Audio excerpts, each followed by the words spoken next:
Wayanad UDF സ്ഥാനാർത്ഥി പ്രിയങ്ക ഗാന്ധിയുടെ lead 3.5 ലക്ഷം കടന്നു. കൂടുതൽ വിവരങ്ങളുമായി ഹരികുമാർ ചേരുന്നു. ഹരി, എന്താണ് ഏറ്റവും പുതിയ വിവരങ്ങൾ? ഹലോ ശരി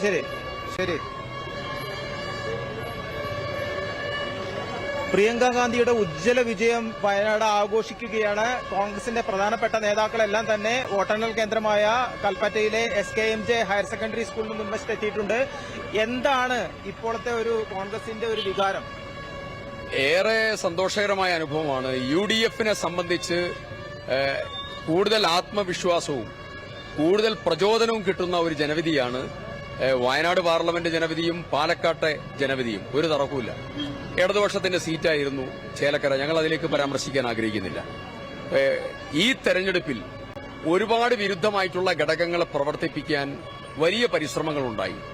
ആ പരിശ്രമങ്ങളെയൊക്കെ തരണം ചെയ്താണ് UDFന്റെ ഈ മാസ്മരികമായിട്ടുള്ള വിജയമുണ്ടായത്. അതിൽ ഏറ്റവും പ്രധാനപ്പെട്ടത് വോട്ടിംഗ് ശതമാനം കുറയ്ക്കാൻ പ്രവർത്തിക്കാതെ, തെരഞ്ഞെടുപ്പിനോട് നീതി പുലർത്താതെ, സ്വന്തം സ്ഥാനാർത്ഥിയോട് പോലും നീതി പുലർത്താതെ തെരഞ്ഞെടുപ്പിനെ നേരിട്ട് ഇടതുപക്ഷവും BJPയും ഒരു തെരഞ്ഞെടുപ്പിന് നേതൃത്വം കൊടുത്താൽ ഞങ്ങൾ അതിനെയും അതിജീവിച്ചു. 2, BJPയുടെ ഭാഗത്തു നിന്ന് മുനമ്പം പോലെയുള്ള വിഷയം കത്തിച്ച് കേന്ദ്രമന്ത്രിമാർ ഉൾപ്പെടെ ഭരണഘടനാ ലംഘനവും തെരഞ്ഞെടുപ്പ് പെരുമാറ്റച്ചട്ടം പോലും ലംഘിച്ച് സാമുദായിക ധ്രുവീകരണത്തിന് ഇവിടെ വന്ന് പ്രസംഗിച്ചു, ഇവിടെ വന്ന് ആളുകളെ കണ്ടു, ഇവിടെ വന്ന് ക്യാമ്പയിൻ ചെയ്തു. പക്ഷേ വയനാട്ടിലെ ജനങ്ങൾ, ഞാൻ അതിൽ അഭിമാനത്തോടു കൂടി പറയുന്നു, വയനാട്ടിലെ ക്രൈസ്തവ സഹോദരന്മാർ, UDFലെ പ്രവർത്തകർ അതിഗംഭീരമായി വിഭജനത്തിന്റെ രാഷ്ട്രീയം വയനാട്ടിൽ ചെലവാവില്ല എന്ന് പറഞ്ഞ് വളരെ ഉത്തരവാദിത്വത്തോടുകൂടി അതിനെ പ്രതിരോധിക്കാൻ നേതൃത്വം.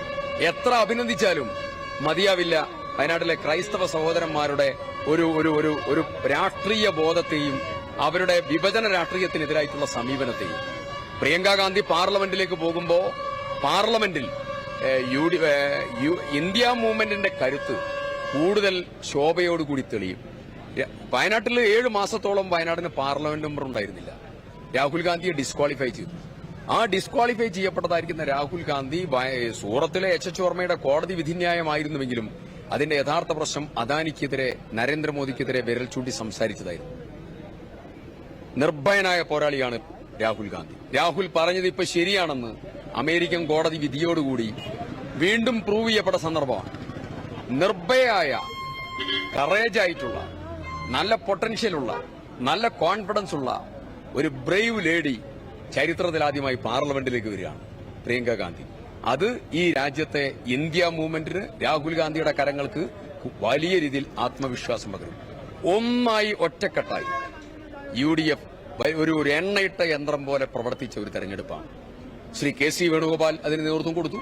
പാണക്കാട് തങ്ങളും കുഞ്ഞാലിക്കുട്ടി സാഹിബും നേതൃത്വം കൊടുത്തു. UDFലെ ഘടകകക്ഷികൾ നേതൃത്വം കൊടുത്തു. ഇവിടെ വന്ന് ഇരുന്ന് അതിന് നേതൃത്വം കൊടുത്തു. ഒറ്റക്കെട്ടായിരുന്നു. പാർട്ടി ഏത്, മുന്നണി ഏത് അറിയാൻ പോലും കഴിയാത്ത രീതിയിൽ ഒറ്റക്കെട്ടായി പ്രവർത്തിക്കുകയായിരുന്നു.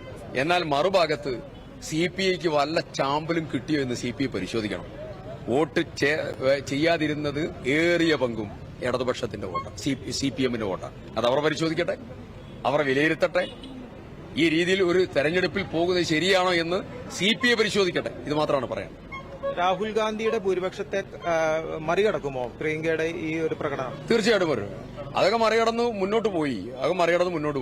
ഞങ്ങൾ 4 ലക്ഷം ആവറേജ് ഭൂരിപക്ഷത്തിന്റെ അടുത്ത് ഞങ്ങൾ അറൌണ്ട് എത്തും, തർക്കമില്ല. കഴിഞ്ഞ തവണത്തേക്കാൾ ഭൂരിപക്ഷം, പ്രശോഭിതമായ ഭൂരിപക്ഷത്തോടുകൂടി പാർലമെന്റിലേക്ക് പ്രിയങ്ക ഗാന്ധി പോവുകയാണ്. വയനാട് ജനത എപ്പോഴും ശക്തമായിട്ടുള്ള ഒരു നിലപാട് എല്ലാ സമയത്തും വയനാട് പാർലമെന്റ് രൂപീകരണം മുതൽ സ്വീകരിച്ചിട്ടുണ്ട്. അത് UDFന്റെ കൂടെയാണ്. രാഹുൽ ഗാന്ധിയും പ്രിയങ്ക ഗാന്ധിയും വന്നതോടുകൂടി അതിന് കൂടുതൽ തെളിമ വന്നു, കൂടുതൽ കരുത്തായി. ഞങ്ങൾ കിട്ടിയ വോട്ട് മുഴുവൻ UDFന്റെ വോട്ട് മാത്രമാണെന്ന് ഞങ്ങൾക്ക് ഉറപ്പില്ല. ഞങ്ങൾ കിട്ടിയ വോട്ടിൽ ഇടതുപക്ഷത്തിന്റെ വോട്ടുണ്ട്, ഞങ്ങൾ കിട്ടിയ വോട്ടിൽ അവരുടെ അനുഭാവികളുടെ വോട്ടുണ്ട്, പൊതുസമൂഹത്തിന്റെ വോട്ടുണ്ട്, BJPയുടെ അനുഭാവികളുടെ വോട്ടുണ്ടാവാം. അങ്ങനെ പലരുടെയും വോട്ടുകൾ ഞങ്ങൾക്ക് കിട്ടിയിട്ടുണ്ട്. എല്ലാവരെയും ചേർത്ത് നിർത്തി ഒറ്റക്കെട്ടായി